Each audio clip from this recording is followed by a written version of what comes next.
I'm literally a few hours away from heading off to Wembley for England versus Serbia tonight, but last night, UEFA announced some finer details in relation to Euro 2028, which of course England are joint hosting alongside Scotland, Wales and Ireland. It was Northern Ireland, but the UK government just said, we ain't funding Casement Park, so you're out. I'd be absolutely fuming if I was from Northern Ireland. But we already knew which stadiums were going to be used. These were announced about a year ago, actually, so quite a while ago. But we didn't know who would necessarily play where. The difference is with this is that all of the host nations actually have to qualify for this tournament, which is a joke, by the way. UEFA and FIFA insist on having these joint bids, but then now can't guarantee a guaranteed qualification, which, look, England are going to get there, but I think it would be absolutely outrageous if any one of these nations who are hosting the tournament aren't actually there. But anyway, last night, this dropped on the BBC. Been reading a few more things about it, so there's now a clearer pathway in terms where England will play if and when they qualify for the tournament, and also where we will play if and when we qualify from the group stage, whether in the quarterfinals, semi-finals, etc. So Cardiff to host opening match at Euro 2028. So obviously, as this is a joint bid, it looks like Wales, if they qualify, I'm saying that a lot in this video, they will start the tournament. They will host the opening match of this Euros. So Cardiff will host the opening game of Euro 2028 and the semi-finals and final schedule to take place at London's Wembley Stadium. So it confirms the 9 venues. The key things, though, a little bit further down here,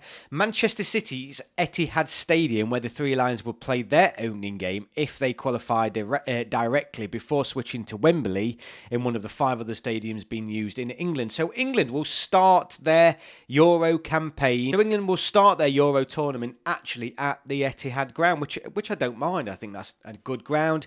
Obviously, it's currently going through an expansion at the minute, so there should still be plenty of tickets available. There's a few other things as well that weren't covered on the BBC article, and I've been doing some further reading, and there's been some further information put out last night. So one of the key changes is tickets will not be sold using the dynamic pricing for Euro 2028, which is what has been adopted in the US for the World Cup, which is pretty unpopular. So that's one good step. Now, one of the other important things that I read is that the final at Wembley will kick off actually 3 hours earlier than the last final that was hosted at Wembley. Of course, we all know what happened in that Euros final in 2021 in terms of the fan behaviour outside the ground, and a lot of that was put down to the fact that the fans were there all day. A lot of fans were turning up without a ticket. There was drinking on Olympic Way or Wembley Way, whatever you like to call it. So yeah, they're wanting to bring the game further back, forward, whatever you want to look at it, because it helps with transport, obviously, on the Sunday, because it will be hosted on the Sunday, and hopefully will limit the prospects of trouble. And I don't think there will be trouble. I think England will have learnt their lesson from that. But it will now kick off at 5 p.m.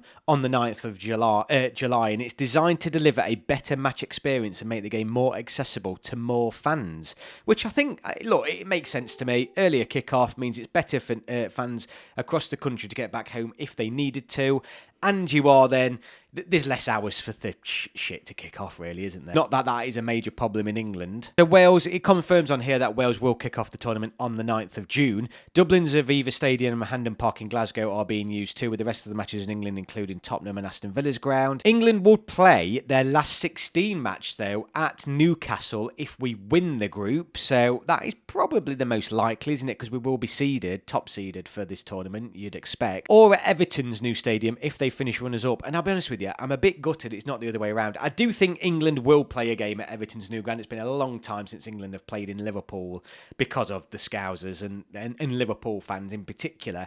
But since Everton have built their new ground, I do expect England to go on the road over the next year or two and actually play maybe a friendly or a qualifying match at the new Everton Stadium. But it will be used in the last 16 if not, or it will be Newcastle's if we top the group. Quarterfinals and semi-finals and final would then be back to Wembley for England if they progress. So essentially, we've got Man City's ground, then the rest of the group stage will be at Wembley, and then a prospect of either a last 16 match in Newcastle or Liverpool. Outside of that, every other game will be played at Wembley for England. It's exciting times. It's only a short video, but I really wanted to start to build up for this Euros, because I think it's great now that England know where we're going to be playing. If and when we do qualify for this tournament, we will qualify, won't we? To be honest with you, I am a little bit disappointed that there potentially isn't going to be more games away from Wembley during this tournament. And I know the capacity of the ground, because the ticket demand will be absolutely extraordinary. So obviously the 90,000 capacity lends itself to that, to meet that need and demand. Yeah, I think for most fans it would probably be better, wouldn't it, if that